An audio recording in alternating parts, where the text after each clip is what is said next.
Capítulo 2. Igreja Católica inimiga do progresso. A mentira. A ascensão do cristianismo, caracterizada pela oposição ao progresso, impediu o desenvolvimento cultural e material da Europa. Desde os tempos romanos, ouvimos o mesmo refrão. A rígida e autoritária Igreja impede as pessoas de ler, pensar e fazer o que desejam. Já nos primeiros dias do cristianismo, o apologista cristão Tertuliano erguia involuntariamente as bases dessa mentira. O que Jerusalém tem a ver com Atenas? Escreve ele. Estejam atentos àqueles que puseram em circulação um cristianismo estoico, platônico ou dialético. Não devemos ser movidos pela curiosidade, depois que veio Jesus Cristo, nem pelo desejo de novas investigações, depois que temos o Evangelho. Ele rejeitava a filosofia, com sua interpretação imprudente da natureza e dos desígnios de Deus. É a filosofia que fornece os instrumentos de que se utilizam os hereges, a peste de Aristóteles. Essa opressão da liberdade conta a mentira, reprimiu a criatividade e impediu qualquer tipo de progresso no duradouro e obscuro período da cristandade. Ao longo desses muitos séculos, a Igreja usou os governos da Europa, os quais controlava, para coibir a liberdade. Qualquer desobediência era combatida com as câmeras de tortura da Inquisição. Por fim, as luzes retornaram, pois veio o Renascimento, e até que enfim havia pessoas pensando livremente. Maquiavel, por exemplo. O monge Girolamo Savonarola tentou frear o Renascimento por meio de pregações fanáticas e queima de pinturas de grandes artistas, mas não obteve sucesso. Os protestantes reformistas, embora alguns fossem tão fanáticos quanto os católicos, tiveram o grande mérito de conter a maligna Igreja e libertar estados, povos e culturas dessa camisa de força. A liberdade começava a alvorecer, graças a mártires como o astrônomo Galileu, que foi aprisionado, torturado e levado a julgamento, porque provara que a Terra gira em torno do Sol. A ciência começava a combater as superstições católicas. A Revolução Francesa representou outro passo adiante, pois derrubou a monarquia, o sistema repressivo promovido pela Igreja. E o povo finalmente pôde exercer a liberdade de pensar e fazer o que desejava. Os séculos XIX e XX reforçaram essa liberdade ao remover restrições legais sobre o homossexualismo, o aborto, os métodos contraceptivos e ao separar Igreja e Estado tão completamente que não se impunham mais o puritanismo católico aos cidadãos dos países democráticos. A exigência de liberdade intelectual e moral tem sido tão poderosa que até mesmo o papado se submeteu a ela. Ele aboliu o índice dos livros proibidos, a Inquisição, o imprimatur, bem como diluiu o sistema das concordatas. Atualmente, é raro o papado agir até mesmo contra os hereges mais notáveis, os quais, em uma época menos iluminada, teriam sido queimados na fogueira. Isso demonstra que a Igreja finalmente se deu conta de quão errada estava em todos os outros séculos e que enxergou a luz do humanismo liberal, confrontando a mentira. Essa é uma mentira particularmente astuta e desafiadora, porque muitos dos seus componentes são tomados da realidade. O ateu julga a verdade o que o crente considera erro. O crucial aqui é discernir o que é verdadeiro e o que é falso, insistir em uma correta definição dos termos e identificar o critério inconfesso que motiva os promotores da mentira. Começaremos identificando os erros mais óbvios e deixando de lado a Inquisição e o caso Galileu, pois serão tratados em capítulos separados. Em primeiro lugar, com relação à Igreja antiga, é fato que havia um debate sobre se os cristãos, convencidos a respeito da suficiência da verdade sobrenatural, deveriam se envolver em estudos seculares. No entanto, não é real que a visão de Tertuliano, depreciativa da filosofia, triunfou entre os antigos cristãos. foi a de São Clemente de Alexandria. Esse doutor da Igreja era um intelectual sofisticado, familiarizado com a filosofia clássica e o ensinamento cristão, a futura teologia, que começava a se desenvolver. Professor, escritor e padre devoto, Clemente defendeu a filosofia. Os gregos, escreve ele, não devem ser condenados por aqueles que mal folhearam seus textos. A quem será que ele se referia? Tertuliano, talvez. São Clemente encarava a filosofia como uma imagem clara da verdade, um presente divino deixado pelos gregos. Certamente a filosofia não seria capaz de fornecer toda a verdade sobre Deus, mas poderia preparar a mente para recebê-la. São Clemente também acreditava que um homem de estudos deveria sempre se voltar para a verdade, de modo que, a partir da geometria, da música, da gramática e da própria filosofia, ele selecione o que é útil e preserve a fé contra ataques.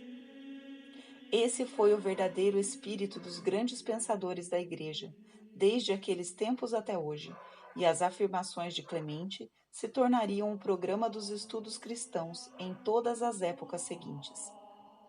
A Igreja e a Educação. Uma prova de que a postura da Igreja estava muito distante da manipulação dos fiéis dóceis e ignorantes para fins abomináveis é que, desde o começo, ela fez da educação sua prioridade. O catolicismo sempre foi uma religião intelectual, e os fiéis certamente desejavam suas próprias escolas, apesar de as primeiras tentativas de organizá-las não terem dado certo. Como o Império Romano as fechava, os cristãos recorriam às escolas pagãs, que lhes pareciam menos ofensivas, e estudavam retórica, gramática, literatura, filosofia e outras matérias ensinadas aos romanos. Havia mestres cristãos em algumas dessas escolas, bem como professores especializados em ensino religioso. A educação religiosa dos catecúmenos, entretanto, estava sob a responsabilidade do clero letrado e podia durar 1 ano ou 2, até que o tão aguardado cristão estivesse seguro quanto às doutrinas, aos princípios e preceitos morais da fé. Após a queda de Roma, o Império do Oriente desenvolveu verdadeiras escolas cristãs, ao passo que o ensino no Ocidente dependia principalmente de tutores, contratados por famílias ou de estudantes mais velhos e endinheirados, antes que os mosteiros pudessem assumir a tarefa de educar. Em suma, desde os primeiros anos da história da Igreja, a educação foi prioridade. No começo da Alta Idade Média, após a queda do Império Romano do Ocidente, houve um período caótico de terríveis invasões estrangeiras e o colapso em todas as áreas da vida e da cultura. Ao longo desse período conturbado, apenas uma instituição conservou a civilização: a Igreja Católica. O clero letrado era, em geral, a única instituição capaz de administrar as cidades, que rapidamente se desintegravam, e fornecer serviços básicos à população. Foi o período no qual as cidades desmembraram-se em povoados, os povoados em vilas e a vida urbana gradualmente desapareceu da Europa. Entre a grande quantidade de perdas desse grande desmoronamento estava o conhecimento de várias disciplinas escolares, assim como bibliotecas e obras de arte do mundo clássico. Como é possível, então, que esse patrimônio se encontre conservado ainda hoje? A resposta é que quase tudo o que sabemos atualmente foi preservado pela Igreja Católica. Poucos manuscritos originais sobreviveram ao período romano. O que temos são cópias, e essas cópias preciosas foram feitas nos mosteiros, espalhados por todo o Império Romano. Conforme o nível de alfabetização declinava e as escolas desapareciam junto com a vida urbana, professores informais transmitiam o conhecimento, da mesma maneira que os primeiros pais cristãos ensinaram seus filhos e uma geração de monges a outra. As bibliotecas dos mosteiros foram criadas pelo esforço dos monges, que passavam a vida inteira copiando pacientemente, não apenas escritos cristãos, mas todos os manuscritos que encontravam. É até chocante ler algumas das obras pagãs que eles preservavam dentro dos mosteiros, o que pode indicar que alguns dos copistas não entendiam inteiramente o que reproduziam. Eles eram movidos por um desejo de preservar um patrimônio que viam como precioso demais para se perder, independentemente de qual fosse o seu conteúdo. Longe de depreciar o conhecimento e o aprendizado, os monges da igreja dedicaram suas vidas a preservá-los. Um dos primeiros a valorizar a necessidade de copiar os manuscritos foi o escritor e estadista romano Cassiodoro, que teve uma longa carreira a serviço de vários reis góticos na Itália do século VI. Ele concordava com a visão de São Clemente de Alexandria, e quando se recolheu no mosteiro romano de Vivarium, encorajou a cópia de manuscritos religiosos e seculares. Cassiodoro também redigiu instruções para os escribas sobre como fazê-las, a fim de que os copistas, no exercício deste importante serviço, evitem escrever palavras erradas e que um revisor despreparado não saiba corrigi-las. Deixe que leiam as obras sobre ortografia dos antigos autores. Cassiodoro também recomendava um tipo especial de lâmpada de longa queima para o trabalho noturno, bem como um relógio d'água para marcar as horas do dia e da noite, o que desmente a ideia de que as pessoas nunca souberam as horas até o surgimento de relógios mecânicos no Renascimento. O restabelecimento das escolas. Aqui e ali, dentro dos mosteiros, escolas formais para a educação de leigos começavam a surgir no período da Alta Idade Média. No decurso de séculos caóticos, monges e freiras se viram obrigados a exercer papéis que seus fundadores não haviam prescrito, tais como a enfermagem e o treinamento de lavradores em novas técnicas agrícolas, e isso trouxe avanços para o conhecimento. O cultivo de ervas medicinais nos jardins dos mosteiros, por exemplo, produziu os primeiros farmacêuticos, os monges.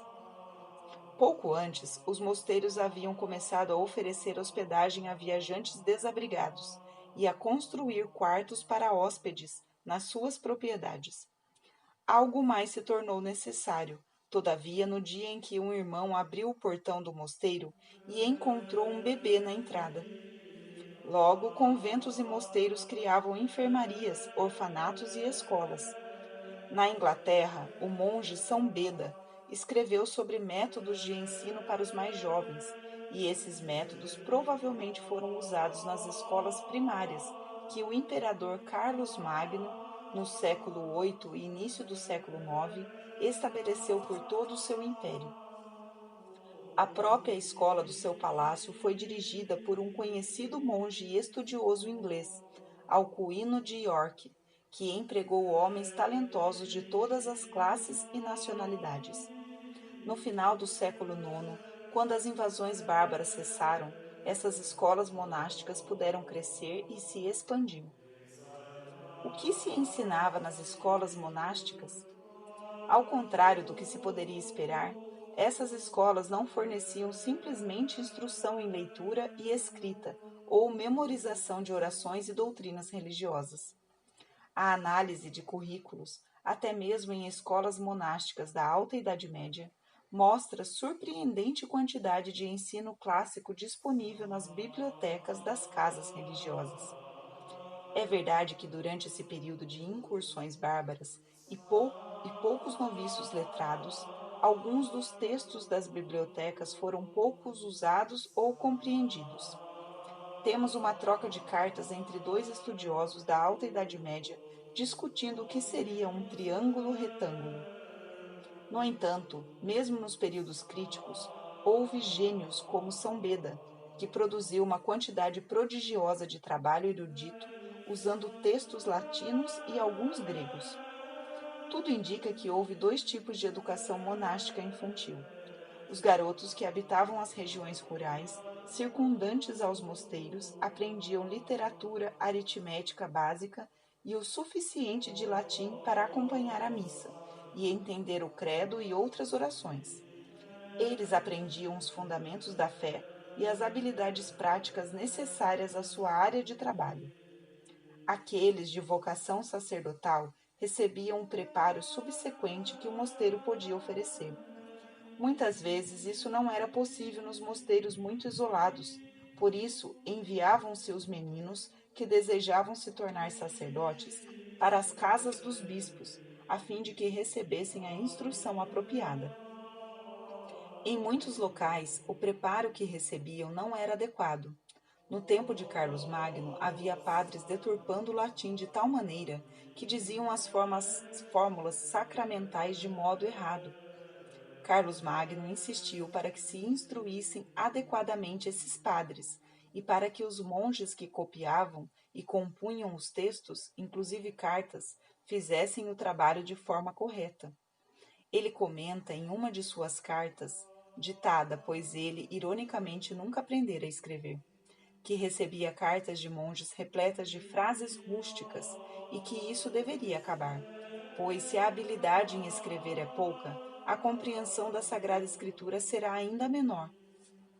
Já os alunos destinados a serviços governamentais ou eclesiásticos aprendiam um currículo clássico, uma versão daquele usado na Grécia e Roma antigas, com base nas 7 artes liberais. O conhecimento dessas artes havia sobrevivido no Ocidente sob a forma de manuscritos, copiados e reproduzidos, de Boécio e outros pensadores romanos. As 7 artes liberais se dividiam em trivium, gramática, retórica e dialética, lógica, e quadrivium, aritmética, geometria, astronomia e música. 4 séculos depois da queda de Roma, os alunos com sorte suficiente para obter algum tipo de educação tinham tudo o que era necessário para se aprofundar em alguma variação do trivium, leitura e escrita, pronúncia correta e pensamento claro. Transmitia-se o quadrivium quando condições apropriadas tornavam possível o seu ensino, de nível mais avançado.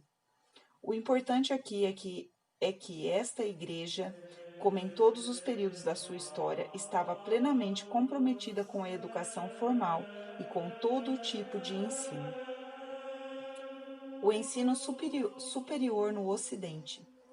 Os primeiros passos em direção ao sistema de universidades, tal qual temos hoje, foram dados no começo da Baixa Idade Média, séculos XI a XV, quando os bispos começaram a criar as escolas das catedrais. Essas instituições urbanas eram mais desenvolvidas que as escolas dos mosteiros, que geralmente se localizavam no campo ou em cidades pequenas. Com o término das invasões estrangeiras e o renascimento econômico do século XI, um ponto de mudança na história da Europa, as cidades europeias puderam se desenvolver, pela primeira vez desde a queda de Roma. As escolas montadas pelos bispos dessas novas cidades e vilas, localizadas perto das esplêndidas catedrais recém-construídas, atraíam estudantes de lugares distantes. Essas escolas ofereciam um currículo mais avançado e seus corpos docentes incluíam estudiosos que haviam partido para os novos centros urbanos, em razão das grandes bibliotecas e de maiores oportunidades de aprendizado e ensino. Um dos primeiros filósofos escolásticos, Pedro Abelardo, que merece ser conhecido por algo mais do que seu trágico caso de amor com a estudante Heloísa, foi um dos professores na escola da Catedral de Notre-Dame, em Paris. Devemos salientar que os antigos clássicos da literatura latina e mais tarde os textos gregos, geralmente traduzidos, formavam a maior parte do currículo das artes. O que se lia, memorizava, comentava e analisava nas escolas era o amplo corpo dos textos clássicos que sobreviveram à queda de Roma nas bibliotecas monásticas. Portanto, é totalmente falsa a afirmação de que a herança clássica estava enterrada, ignorada e conscientemente reprimida pela maléfica Igreja durante 1000 anos e só foi libertada pelos intelectuais do Renascimento, livres, enfim, da influência católica na cultura. Essa visão a respeito dos intelectuais do Renascimento também é falsa, pois a maioria deles era católica. As provas de que os estudantes medievais estavam imersos nos clássicos latinos são indiscutíveis. Eles aprendiam a lê-los, a imitar o seu estilo e a memorizá-los. Cícero era um dos favoritos. E quando Heloísa, inconsolada por sua renúncia a Abelardo, entrou para o convento, ela recitou versos latinos enquanto andava pelo corredor. Depois, aliviou seu sofrimento com a leitura dos filósofos estoicos. As universidades e as ciências. Conforme a popularidade das escolas das catedrais crescia e a demanda por educação começava a exceder a sua capacidade, uma nova instituição surgiu nas cidades do Ocidente, a universidade. Por vezes lê-se, em livros de autores que deviam estudar mais, que as universidades medievais só ensinavam teologia e, portanto, não têm valor na perspectiva moderna. Na verdade, apenas uma das universidades originais foi especificamente devotada à teologia, Paris. Outras eram especializadas em direito, Bolonha, e medicina, Nápoles. O currículo em todas as escolas incluía gramática, lógica, retórica, matemática, música e astronomia. Como o próprio nome indica, as universidades deveriam abranger todos os ensinamentos e ser pioneiras no estudo de novas disciplinas e técnicas de ensino e aprendizado. Essas instituições de ensino superior que acabavam de surgir eram vistas, como todo o organismo social medieval, como reflexos do corpo místico de Cristo. Elas eram corpus, corpora, ou corporações, formados por professores e aprendizes. Em alguns lugares, os mestres estavam no comando da corporação, mas em outros locais, os alunos exerciam essa função. Eles impunham até mesmo multas aos professores que chegavam atrasados para as aulas. A maioria das universidades, após se organizarem de maneira rudimentar dentro das fronteiras de cidades como Paris, deveriam obter um alvará pontifício que garantisse autoridade e legitimidade para a nova instituição. Um crítico ignorante nesse momento poderia zombar, presumindo que o arcaico e maléfico papado estava naturalmente preocupado com a restrição da liberdade do pensamento e impondo a sua rígida ideologia às escolas. Na verdade, ocorria exatamente o contrário. As universidades esperavam ansiosas pelo alvará pontifício, a fim de não terem de se submeter à autoridade dos patronos locais. Os patronos das cidades muitas vezes eram homens rudes, ávidos por reprimir qualquer indício do que parecesse heresia nas livres trocas de opinião que floresciam nas universidades. Há muitos exemplos desses homens tentando censurar o ensinamento em uma universidade ou outra, somente com o intuito de romper com o papado, que havia concedido o alvará original e frequentemente intervinha em tais disputas em favor da liberdade acadêmica. É precisamente a essa defesa da liberdade acadêmica pelos papas que devemos a imensa criatividade e o progresso da escolaridade medieval. Não se pode deixar de comparar aqui a atitude católica em face da escolaridade com os ataques da Reforma a estudiosos como os astrônomos e matemáticos Nicolau Copérnico e Johannes Kepler, os quais foram protegidos e incentivados pela Igreja Católica. Chegaremos lá em um dos capítulos a seguir. Exemplos de inovações medievais no conhecimento poderiam preencher muitos volumes. Só em filosofia, o trabalho de Duns Scott, Santo Tomás de Aquino, São Boaventura, Pedro Abelardo e Santo Alberto Magno é espantoso. Na ciência, foi novamente Santo Alberto Magno, professor de Santo Tomás de Aquino, o primeiro botânico desde os tempos clássicos. Foi o franciscano Roger Bacon quem primeiro desenvolveu a ciência da ótica, mapeando as partes do olho com extrema precisão. Uma aplicação prática do novo trabalho em ótica foi a invenção, não se sabe exatamente por quem, dos óculos. Certamente a comunidade acadêmica medieval, mais dada à leitura e ao estudo que talvez qualquer outra geração, deve ter apreciado esse instrumento. Quanto à ciência mais teórica, cientistas do final da Idade Média começaram na Inglaterra a explorar a física matemática, que Isaac Newton mais tarde desenvolveria. Ao escrever na Homiletic and Pastoral Review, em dezembro de 1996, o padre Joseph de la Torre, um especialista em filosofia tomista, rastreia as origens dos grandes avanços científicos dos séculos XVI e XVII. Ele demonstra que eles foram, na verdade, consequências do realismo epistemológico dos filósofos do século XIII, com Santo Tomás no topo. Ele escreve: o método tomista foi a verdadeira causa do desenvolvimento científico e não o método defendido por Francis Bacon ou o de René Descartes, ambos no século XVII, já que o último reduziu-o a deduções matemáticas, desconfiando da observação e experimentação, e o primeiro reduziu-o a pura observação e experimentação, excluindo a matemática. Os verdadeiros autores do desenvolvimento científico, como Leonardo da Vinci, Copérnico, Galileu, Kepler, Newton, seguiram a regra de ouro formulada por Santo Tomás de Aquino. Os estudiosos medievais produziram obras magníficas sobre teologia, ciência política, direito, pedagogia, entre outras. Estavam dispostos a explorar cada aspecto da realidade, comprometidos com a análise racional, confiantes na razão humana, consideravam o intelecto a faculdade mais elevada da alma, acreditavam que as verdades que o intelecto discerne não poderiam contradizer as verdades da fé, pois Deus é o autor de ambos. Todo esse movimento intelectual amplo e inquiridor, um dos maiores progressos da civilização ocidental, foi criado, alimentado, promovido e incentivado pela Igreja Católica. O pensamento católico em economia. A história do pensamento católico em economia ainda não recebeu o devido tratamento na língua inglesa, o que facilita a existência de mentiras e equívocos.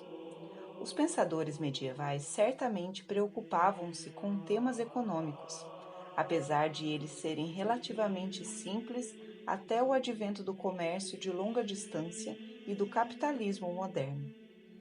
Uma questão na qual estavam interessados era a cobrança de juros sobre empréstimos. Desde o início da era cristã, isso foi considerado usura e pecado contra a caridade. A ideia básica era de que, se um homem estava tão necessitado a ponto de precisar pedir dinheiro emprestado, não se devia tirar proveito da situação cobrando-lhe juros. Alguns teólogos também consideravam juros, usura, como roubo. O homem necessitado de dinheiro, ao pagar sua dívida, tinha uma parte dele roubada. Em uma economia agrária simples, isso era razoável e justo. No entanto, conforme a economia medieval se expandia e as cidades voltavam a crescer na Europa, a situação se tornava mais complexa. Todo tipo de negócio se desenvolvia nos novos centros urbanos, comerciantes viajavam e banqueiros estavam mais ocupados do que nunca. A questão da usura foi novamente discutida. Santo Tomás de Aquino defendia que era justo um banqueiro cobrar uma taxa razoável pelos seus serviços e pela administração de um empréstimo, mas não juros. E essa era a atitude geral da Igreja. Os judeus, estranhamente, foram isentos dessa proibição, e só não lhes era permitido cobrar juros excessivos. Considerava-se o dinheiro uma mercadoria estática.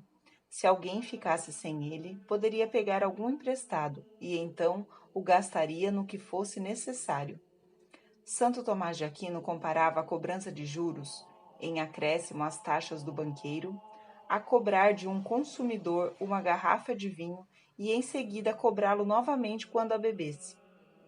Dinheiro, resumindo, era algo a ser gasto em coisas necessárias. A perspectiva mudou no período medieval seguinte. Com a emergência do protocapitalismo e a noção de dinheiro como algo que não era simplesmente estático, mas que poderia aumentar caso fosse investido, alguns teólogos passaram a repensar a questão. Um homem que tomava emprestado uma quantia de dinheiro para investir em um empreendimento comercial corria certo risco, bem como o banqueiro que lhe emprestava. Começava a parecer sensato para o banqueiro cobrar uma taxa razoável de juros. Ele não estava só arriscando a quantia emprestada, mas estava também impedindo de realizar qualquer outra atividade, possivelmente mais lucrativa, com o dinheiro até que o tivesse de volta. Via-se agora o dinheiro como algo que se podia investir em uma atividade rentável. Assim, passou-se a encarar os juros como a parte adequada ao credor, em virtude do empréstimo que havia feito. Toda essa questão de usura e juros demonstra a constante preocupação dos pensadores medievais com justiça e caridade em assuntos econômicos e em todos os âmbitos da vida. Ela revela a preocupação da Igreja em promover progresso econômico e prosperidade. Essa preocupação está refletida com muita nitidez nas guildas medievais, que claramente incorporaram princípios econômicos católicos. A economia medieval aplicada às guildas. As guildas medievais, desenvolvidas nos novos centros urbanos, surgidos após a Alta Idade Média, eram associações de mestres e aprendizes de vários ofícios. Uma guilda de sapateiros compunha-se de mestres sapateiros e jovens aprendizes do ofício. Quando se considerava um aprendiz apto a se tornar mestre, ele recebia a tarefa de fazer uma obra-prima, que seria então julgada pelos mestres. Se passasse no teste, talvez se tornasse um viajante, o que significava que ele faria uma jornada de 1 ano ao redor do seu país, hospedando-se nas guildas das cidades que visitasse e aprendendo tudo o que pudesse sobre diferentes modos de exercer a função de sapateiro. Aposto que ele se divertia no decorrer da viagem. Ao retornar à sua cidade, o novo mestre podia montar um negócio para si ou trabalhar em uma loja. Como membro de sua guilda, esperava-se que trabalhasse de acordo com princípios éticos, cobrar preços justos, pagar salários dignos aos seus empregados e só colocar à venda mercadoria de boa qualidade, manter um período de trabalho razoável e não trabalhar aos domingos e dias santos. Havia muitos na Idade Média. As guildas eram um elemento essencial da sociedade. Prestavam uma série de funções importantes aos seus membros. Entre estes, havia profissionais muito habilidosos, como carpinteiros, padeiros, comerciantes, sapateiros, entre outros. No dia de festa do seu santo padroeiro, os membros marchavam em procissão até a sua igreja, ordenados com os símbolos da sua guilda. Ofereciam banquetes e serviços sociais aos associados e suas famílias. Talvez doassem um trabalho de arte à igreja local ou patrocinassem um jovem que tivesse começado como aprendiz, mas descobrira que tinha mais talento para as letras, por 1 ano na universidade. Os serviços sociais prestados pelas guildas são impressionantes. De acordo com os estatutos de uma guilda de Southampton, Inglaterra, se um associado adoecesse, os seus colegas não apenas lhe mandariam comida, mas iriam visitá-lo e cuidariam dos membros de sua família temporariamente. Se ele morresse, ajudariam com os preparativos do funeral. Um membro que não pudesse mais trabalhar receberia pensão da guilda. Medidas de controle de qualidade protegiam os clientes. Eles especificavam, por exemplo, a proibição da venda de comida que não fosse saudável e limpa por açougueiros e cozinheiros. Associados que violassem qualquer um dos regulamentos da guilda eram submetidos a penalidades que variavam entre multas e exposição ao ridículo. Existe uma pequena obra de um comerciante do século XIII em que se discute como um homem deve se comportar a fim de ser bem-sucedido nos negócios. É uma deleitável mistura de conselhos espirituais e práticos, relevantes até hoje, e nos permitem compreender um pouco da mentalidade de um comerciante de 700 anos atrás. De acordo com o tratado, o comerciante devia começar o dia assistindo à missa e louvar Nosso Senhor, Nossa Senhora, os seus santos favoritos e os seus sócios, a quem ele devia levar em conta no exercício de suas tarefas. Ele tinha de ser educado e cortês, mas cauteloso quando fosse comprar matéria-prima, e devia contar com a presença de testemunhas ao fazer qualquer acordo comercial. Ele teria de cobrar preços justos aos clientes, e se um produto apresentasse defeito, ele não poderia ocultá-lo e deveria vender o produto a um preço mais baixo. Caberia a ele conhecer as leis capazes de afetar seus negócios, assim como estudar línguas estrangeiras, exercitar-se para manter a saúde e evitar o desânimo, privar-se de ocasiões de pecado, vestir-se e comer bem, evitar se irritar e estar preparado para aprender tudo o que pudesse. Em poucas palavras, ele teria de ser um empreendedor ambicioso, mas ao mesmo tempo um homem de virtudes. Não causa surpresa o fato de a Idade Média plena, séculos XI a XIII, ter sido um período tão próspero. O pensamento católico em política. As guildas também desempenhavam um papel importante no governo das cidades, e em muitos locais foram as primeiras a organizar o sistema governamental. O crescimento das cidades foi um fenômeno do período seguinte à Alta Idade Média. Quando as invasões bárbaras cessaram, o ambiente havia se tornado favorável ao ressurgimento da vida econômica e urbana da Europa. O sistema que havia precedido esse período de urbanização foi o feudalismo, um meio de sobrevivência ad hoc durante os séculos seguintes ao colapso do Império de Carlos Magno, derrubado por invasões violentas e lutas entre os comandantes militares que ainda pertenciam à decadente estrutura política. Sem autoridade central, delegava-se o poder ao guerreiro que tivesse mais terras, destreza militar e soldados leais e que conseguisse impor sua autoridade em determinado local. Um líder militar como esse precisava de uma grande quantidade de terra.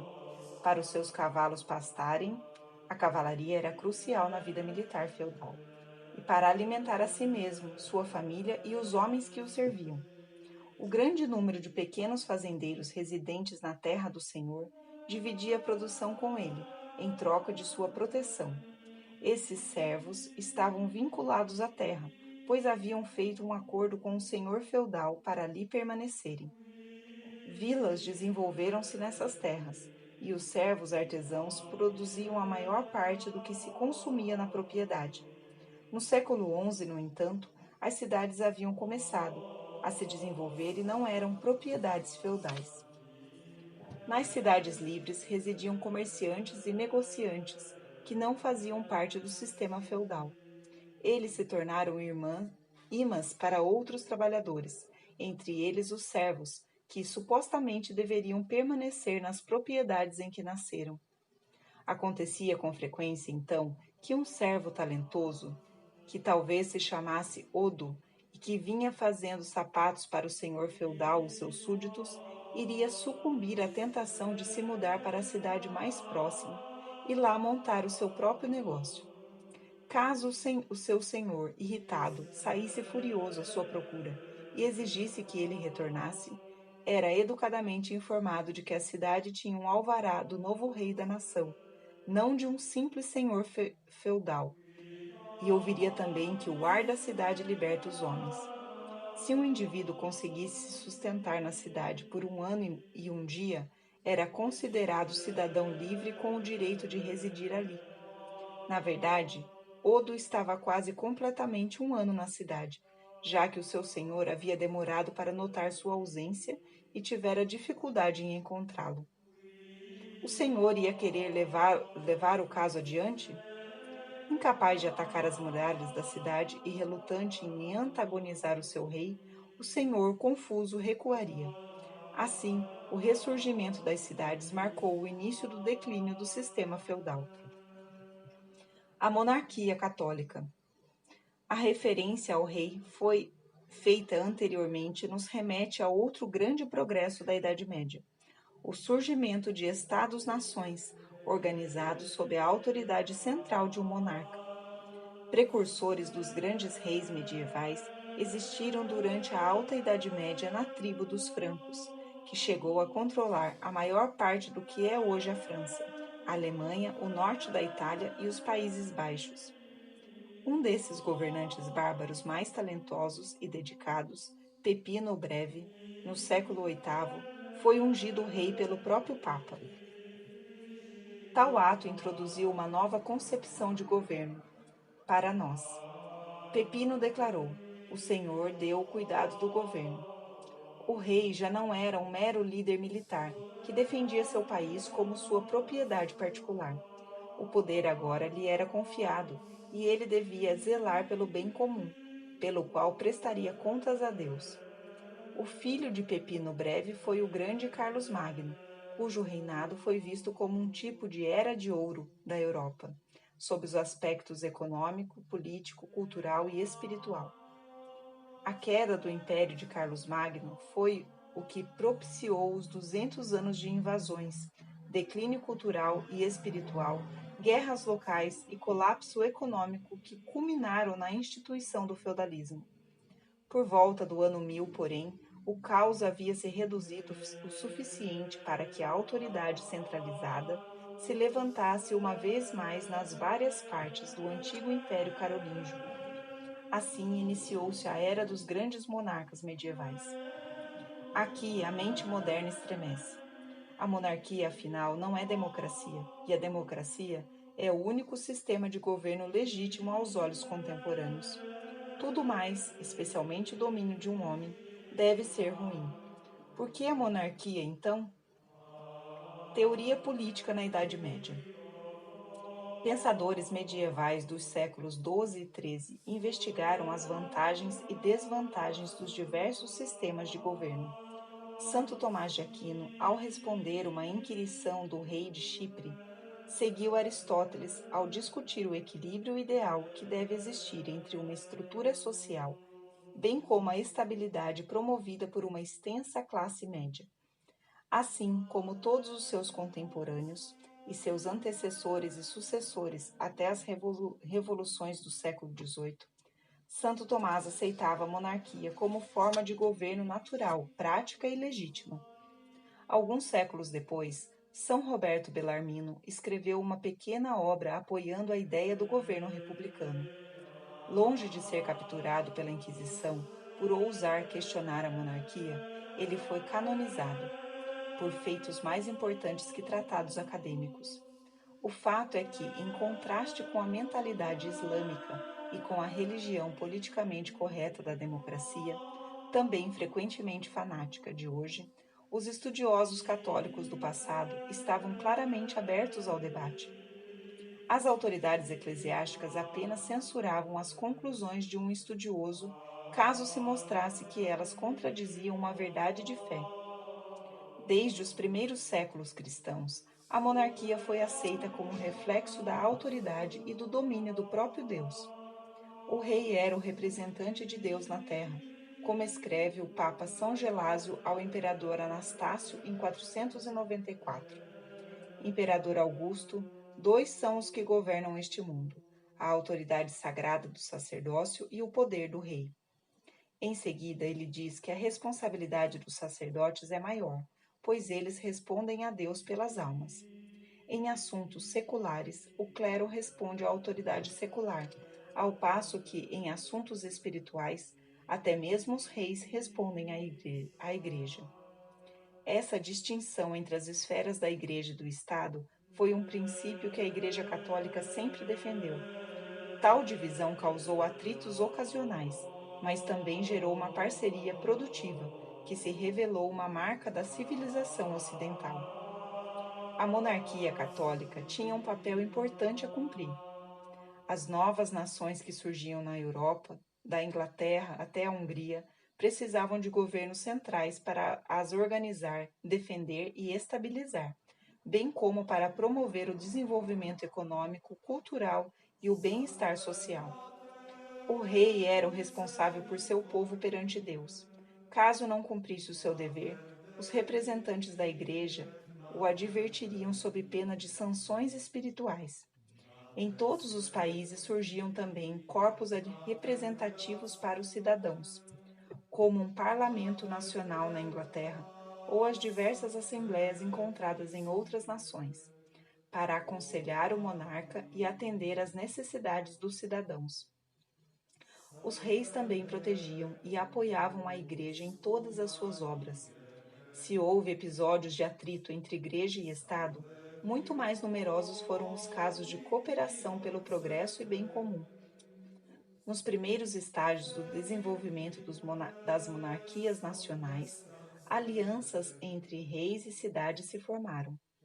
O poder dos reis ainda era pequeno, e as cidades tornavam-se cada vez mais poderosas. Em troca de um alvará do monarca, uma cidade deveria lhe dar a sua fidelidade e o seu apoio. A história das relações entre os novos centros urbanos de classe média e os novos monarcas nacionais é também a história do desenvolvimento das autonomias locais, sancionadas pelo rei, um sistema que provou ser muito frutífero durante a Idade Média. É ridículo culpar a Igreja na época das monarquias católicas por não ter criticado o sistema sob o qual ela se desenvolveu. O papel dela era censurar abusos morais e doutrinais, e não produzir críticas abstratas sobre sistemas políticos. Na verdade, o sistema da monarquia católica possui uma história esplêndida. A estreiteza mental dos críticos modernos, para os quais monarquia é sinônimo de tirania ou ditadura e, portanto, deve ser condenada completamente, sem a apresentação de qualquer evidência, é mais um exemplo de como os indivíduos que fazem questão de apregoar a imparcialidade de seus julgamentos, em geral, os consideram infalíveis. Quanto à contribuição da Igreja ao progresso de todas as áreas do conhecimento, não só não tem equivalentes na história, mas criou a civilização ocidental. De Clemente de Alexandria a Newman, Alberto Magno a Mendel e Pasteur, os estudiosos católicos moldaram o mundo moderno. Não se deve menosprezar um legado como esse.